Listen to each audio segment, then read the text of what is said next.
മത്തായി എഴുതിയ സുവിശേഷം 25-ാം അധ്യായം 21-ാം വാക്യം.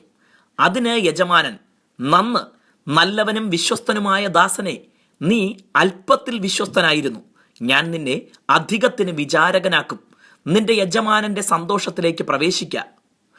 ഒരു പുതിയ വർഷത്തിന്റെ ആദ്യ ദിനം ദൈവം നമുക്ക് ദാനം ചെയ്തിരിക്കുന്നു. അനേകർ പുതിയ തുടക്കങ്ങൾ കുറിക്കുകയും പുതിയ തീരുമാനങ്ങൾ എടുക്കുകയും ചെയ്യുന്ന പതിവ് കാഴ്ച നമ്മെയും അതിന് പ്രേരിപ്പിക്കുന്നുണ്ടാകും. നല്ല തുടക്കങ്ങൾക്ക് ഈ ദിനം ഒരു കാരണമാകുന്നെങ്കിൽ അതേറ്റവും നല്ലതു തന്നെ. ദൈവം അനുവദിക്കുന്നെങ്കിൽ ഈ വർഷവും സംഭവ ബഹുലതയോടെ നമ്മെ വിട്ട് കടന്നു പോകും. തിരിഞ്ഞു നോക്കുമ്പോൾ ലാഭനഷ്ട കണക്കുകൾ പറയാനുണ്ടാവുകയും ചെയ്യും. എന്നാൽ നാം എത്രത്തോളം ദൈവത്തിൻ്റെ ഇഷ്ടം നിവർത്തിച്ചു എന്നതാകും ദൈവം നോക്കുന്നത്. നമ്മിൽ ഓരോരുത്തർക്കും ദൈവം തന്നിരിക്കുന്ന താലന്തുകൾ വളരെയേറെയാണ്. ഉപയോഗിക്കാനും പ്രയോജനപ്പെടുത്താനും ഫലമുണ്ടാക്കാനും കഴിയുന്നതെന്തും താലന്ത് എന്ന് ചിന്തിക്കുന്നതിൽ തെറ്റില്ല. അതിൽ ഒരുപക്ഷെ ഏറ്റവും വിലയേറിയത് സമയം തന്നെയാകും.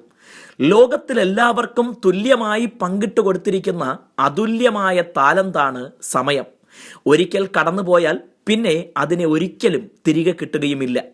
ഇനിയുള്ള ഓരോ നാളും ഓരോ നിമിഷവും വിലയേറിയതാണെന്ന ചിന്തയോടെ നമുക്ക് ജീവിക്കാം. ഓരോ സെക്കൻഡും പ്രയോജനപ്പെടുത്താൻ തയ്യാറാകാം. വലിയ കാര്യങ്ങൾ ചെയ്യുന്നവരെ നോക്കി നമുക്കതിനാവുന്നില്ല എന്ന് വിഷമിക്കാതെ നമുക്കെന്ത് ചെയ്യാൻ കഴിയും എന്ന് ചിന്തിക്കാം. അതെത്ര ചെറിയ കാര്യവുമായിക്കൊള്ളട്ടെ, സന്തോഷത്തോടെയും ഉത്സാഹത്തോടെയും പ്രവർത്തിക്കാം. ചെറിയ വെള്ളത്തുള്ളികളും ചെറിയ മണൽത്തരികളുമാണ് വലിയ മഹാസമുദ്രങ്ങളും മഹാഭൂമിയും ഉണ്ടാക്കുന്നതെന്ന് വില്യം വേർഡ്സ്വർത്ത് പാടിയിരിക്കുന്നത് ഓർക്കുക. ഒരു നാൾ നമുക്കും അങ്ങനെ യജമാനനായ ക്രിസ്തുവിൻ്റെ സന്തോഷത്തിൽ പ്രവേശിക്കാം. God bless you.